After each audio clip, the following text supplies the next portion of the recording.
Welcome to When Destiny Needs an Intervention, the podcast show. I am Dr. Shayna, Destiny Interventionist and your host. So many women will live a life well below her destiny, at times not recognizing the significant impact. As a champion for my sisters, I've said no more, not on my watch. This show is for the woman who has lived a life headed in the wrong direction and she's decided it's time to turn things around. Join me for an amazing journey with courageous women who are sharing their stories of triumph and survival in the upcoming anthology When Destiny Needs an Intervention. Buckle up, ladies. Let the journey begin.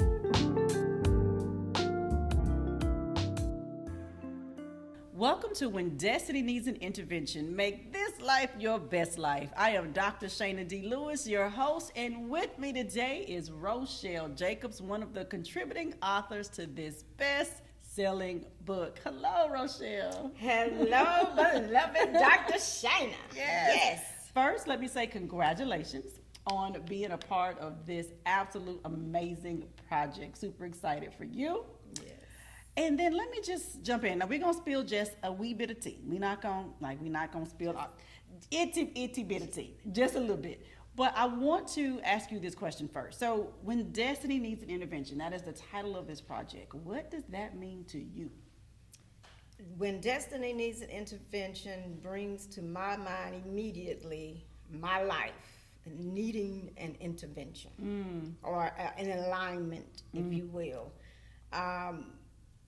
Or even when we're flying on an airplane, you know, and there's turbulence or there's trouble, chaos, the plane about to come down. Yeah, that part. Then, and we're always hearing, put on your mask first. Yeah. So that intervention has been for me to put on my mask first. I love that. That's what that means to me. Okay, I got you. Put your mask on first. Because if you don't put your mask on first, what happens? I'm gonna go down first. Okay. Crash, burn, all up in flames. That part. Where she go? We looking for. We don't even know where she is. Yes. Got you. So this is major for you. Major for you. And so when thinking about, you know, your story, and we're not giving away all parts of it, but what's the one thing you want a woman to really walk away with after reading your story? Self-care. Put your mask on first. I know we in COVID, and most of us want to take off of the mask. True. But, again, you have to put on your mask first, and that starts with self-care. Putting yourself first in mind, body, and spirit. And that's a buzzword, self-care, yes, right? Self-care. A lot of people will say, well, self-care is selfish and these kind of things. What are your thoughts about, is self-care selfish? No, because, again, if I am going to operate at my fullest capacity, if I'm going to reach my own destiny, it starts with me. Yeah. And if, you know, you've always said, if mama ain't right, ain't nothing right. Period. So if I don't have on my mask protecting myself, then I can't serve you or be of service to anybody. And that goes the same for you, sis. So we have to remember self-care is not selfish. It's not selfish. It's taking care of you so that you can serve others. Right. Like, so it's not selfish, but it's necessary. By any means necessary. Yeah. That was a hashtag. Yes. By any means necessary. Yes. Take care of you, sis. Put on your mask first. I love that. So when you think about self-care, what are some of the things that you would recommend women consider doing? Because there may be a woman listening like, all right, Rochelle, sound good, sis. I don't have time for that. I don't know what you're talking about. What kind of things would you recommend or suggest? Well, what started it for me was when you did that reset challenge in May of 2020. And you remember that, and huh? so that set me on this. I don't even know how I'm sitting here with you. Well, of course we know it's God, but grace. You know, if we just really if I just kind of peel back some things and kind of look back over my life, and I was just operating on fumes, pure fumes.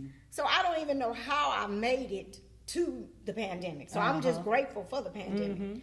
And so the first thing that I had to do, I had to decide that I've been seeing this quote: nothing happens if nothing. I'm sorry, nothing happens if nothing happens, or is it nothing changes if nothing changes? Yeah.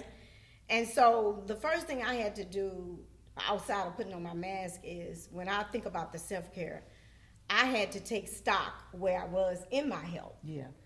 And it was poor. And so when you did that reset challenge, I decided to take back control of my health by going walking, drinking water, eating my fruits and vegetables. And it was then, during that reset period, that I saw some significant changes in the way I felt, in my energy,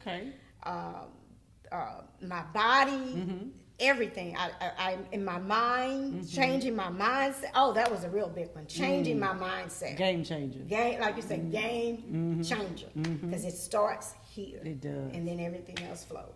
Got you. So you talked about mind, body, And spirit. spirit. Kinds of change. The reset challenge was a really cool challenge. Yes, right? it was. And much needed. It was. Much needed. We I mean, I did it selfishly for myself, but invited my sister so I didn't have to do it by myself. Right. Because we were all in such a place we'd never been before. Yes. And it was just bananas. And so that was really just an opportunity for us to shut down Shut down. so we could power back. Power back up. And so you powered back up and went like Full, no breaks, like Janika, no breaks.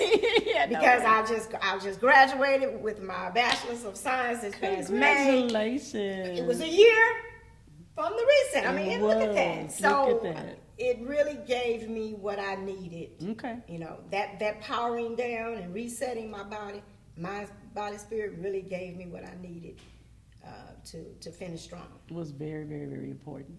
So when you think about, this project, because an anthology is a different kind of way to write a book, right? It's not in isolation. You're in this collaboration with so many women. Has anything surprised you about this process? For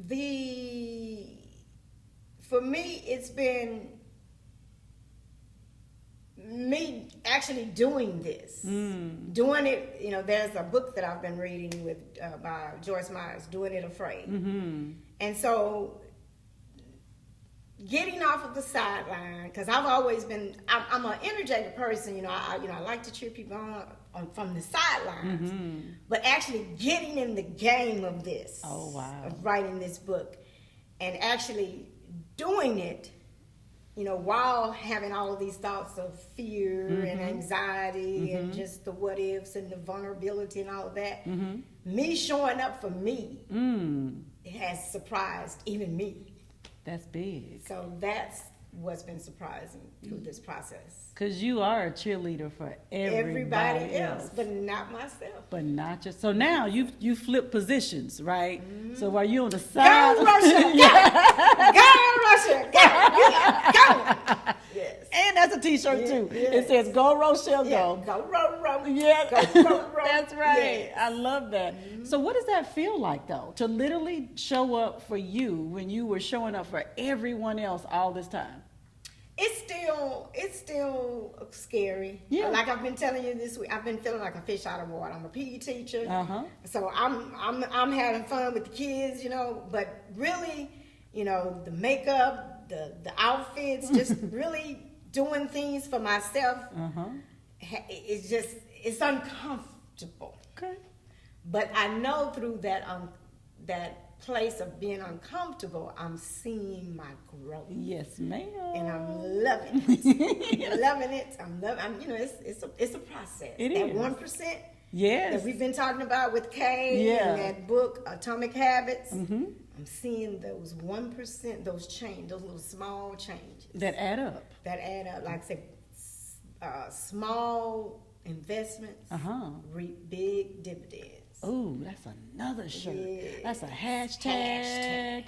Small investments reap big dividends. Yes, and that's what this book is going to do for me, not only me, but for all of us. I love that. Yes. Small investment and big dividends. And so thinking about the small investment, and not even a small investment, because this has been a great investment of time and energy, and even doing something you just described that you have been uncomfortable doing. which I think is a familiar place. There's many of us that have say, yeah, I probably didn't feel very comfortable doing that. But it is in that you grow, which you just identified. So this book, while obviously we want as many women to read it as possible, but literally I always think about when you write a story, you're writing it for one woman. And so if there's this one woman out here, and there's, one thing that you want her to really tuck in her pocketbook, her purse, and take with her, different than what you've shared up to this point, what's that one nugget that you're like, sis, I'm putting this down, I need you to pick it up? What do you need her to pick up when she reads your story?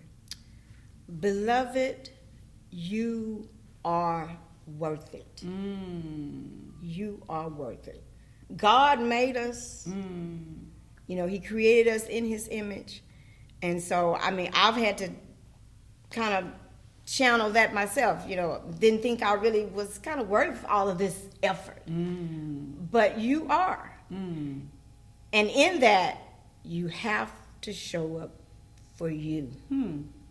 Not for your husband, your boyfriend, your sister, your cousin, whoever. You have to show up for you. You have to put in the work. Because we just can't be, sitting around or sitting on the sidelines saying, I wish, I wish, I wish. Because that's not going to make it happen. Right. None of this happened on a wish. We've been putting in the work. And so, my beloved sister, I say to you, show up for you, put in the work. Wow. And it's not a wish. And it's not a wish. It's work. It's not, yes. It's not, it. The wish factor is not what we're going for. Not. We're going for the work. For the work. I love it. Let's do it. I always say do your work. Do your work. Do your work. Do your work. You just say your work. Your work. Not someone else's work. Well, and it's so common for women. Like, we've been socialized to not think of ourselves, to only do what other people need us to do, to show up for all of them. And you're sitting here sending this completely different message that says, no, show up for you, sis, because you're worth it. Again, it goes back to when destiny needs an intervention. Yeah. Stop. We're asking you to stop, my sister. Yeah. Take stock, turn around, make that pivot. Yeah. And go to work. And go for to work. You. For you. For you. I love it. That could be another song. Isn't that a song? Listen, it might be. For You by Tony Terry. Oh, for you. Yeah. Yeah. I'm sorry, I wasn't ready to sing yet. I know. But I ain't had my water and my tea yet to get my vocal cords. But that is a whole song. That might be a theme song. For us. That's good. I really do like that. Your message is powerful. It's timely. It's so important for women. And it speaks to my heart because I believe all of what you're saying. Mind, body, spirit. Period, point blank. If mama ain't right, ain't nobody right. And it is really our job to do the things that you're describing. Right. But we have to know, which I think is foundational, that we're worth it. We're worth it. And that's the part that we have to get to believe so that we then can put in the work. That's right. Absolutely. Well, Rochelle, I am so excited that you're a part of this project. I cannot wait for women to be able to hear what it is that you have to share. Where can they find you? If they're like, oh, Rochelle, I love what you're saying, where can I keep in contact with you? I am on Facebook all the time. Rochelle Denise Jacobs. And I will be creating an IG and a Twitter account as well, Rochelle Jacobs. That will be coming soon. I also have a domain. Okay. Oh, well, I can't give that away yet. So just be on the lookout for that. Just stay tuned. They're going to find stay you tuned. Yes. from different places. Yes. She finna be out in these virtual streets doing a whole bunch of stuff. I love it. And I just want to say thank you, Dr. Shayna, for this vision that you have put forward for all of us. You are welcome. We are just so grateful. Very, very, very welcome. Very welcome. Well, there you have it. This is Rochelle Jacobs, one of the contributing authors of When Destiny Needs an Intervention. Make this life your best life. Make sure you get your copy, and not just any copy. Get a signed copy from this woman right here. It's going to be worth gold, I promise you. I'm Dr. Shayna D. Lewis, and we're signing out. Thank you for listening to When Destiny Needs an Intervention, the podcast show. Make sure you get your copy of the best-selling anthology at www.whendestinyneedsanintervention.com. Grab your signed copy from your favorite co-author and grab one for a girlfriend too. Remember, your destiny awaits you.